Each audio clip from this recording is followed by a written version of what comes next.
അപ്പോൾ നേരത്തെ വ്ളോഗിൽ പറഞ്ഞ പോലെ തന്നെ നമ്മളൊരു ദൂരെ യാത്ര പോകണം കേട്ടോ. ഒരു 250 to 300 കിലോമീറ്റേഴ്സ്. വേറെ എങ്ങുമല്ല, നമ്മുടെ വീട്ടിലേക്ക് തന്നെയാണ് നമ്മൾ പോകുന്നത്. അപ്പോൾ നൈറ്റാണ് നമ്മൾ പോകുന്നത്, ബൈ റോഡാണ് പോകുന്നത്. അങ്ങനെ പോകുന്ന വഴിക്ക് ഞങ്ങളൊരു ധാബയിൽ കയറി. പക്ഷേ അവിടെ ഒന്നും ഇല്ലായിരുന്നു.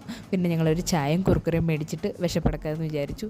അങ്ങനെ അതൊക്കെ കഴിച്ചിട്ട് ഞങ്ങൾ പേയ്മെൻറ്റൊക്കെ ചെയ്തിട്ട് വീണ്ടും യാത്ര തുടങ്ങി. കുറച്ച് ദൂരത്തെപ്പോൾ ഒരു വണ്ടി മറിഞ്ഞ് കിടക്കുന്നുണ്ട്.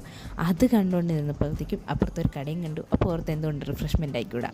അങ്ങനെ വീണ്ടും ഒരു റിഫ്രഷ്മെൻ്റ് ആക്കി ഒരു മാസിയും ഒരു ബിസ്ക്കറ്റൊക്കെ കുടിച്ച് ഒന്ന് റെസ്റ്റ് എടുത്തിട്ട് വീണ്ടും ഞങ്ങൾ യാത്ര തുടങ്ങി. അപ്പോഴത്തേക്ക് ഒരു 2 മണിയായിട്ടോ. വെളുപ്പിന്നെ 2 മണി 1:45 ഒക്കെ ആയി. 2 o'clock ആവുന്നു ആ ഒരു ടൈമിൽ. അങ്ങനെ ഞങ്ങൾ വേറൊരു ധാബയിൽ നിർത്തി. അവിടെയും കഴിക്കാനൊന്നുമില്ല. പക്ഷേ ആ ചേട്ടൻ എന്തോ ഭാഗ്യത്തിന് പറഞ്ഞു മാഗി ഉണ്ടെന്ന് പറഞ്ഞു. അങ്ങനെ ഞങ്ങളൊരു ചായയും മാഗിയൊക്കെ ഓർഡർ ചെയ്ത് നല്ല ഉറക്കം വന്നിരിക്കും, ഒരു രക്ഷയില്ല. അതൊക്കെ കഴിച്ചിട്ട് ഞങ്ങൾ അവിടെ നിന്ന് വീണ്ടും യാത്ര തിരിച്ചു. പാട്ടൊക്കെ പാടി ചില്ലടിച്ച് നല്ല രീതിയിൽ പോയിക്കൊണ്ടിരിക്കുക. നല്ല തണുപ്പുണ്ടായിരുന്നു. എന്തോ ഭാഗ്യത്തിന് മഴയില്ലായിരുന്നു. അങ്ങനെ ഒരു വെളുപ്പിന് 3-3:30 ആയപ്പോൾ നമ്മൾ വീട്ടിലെത്തി.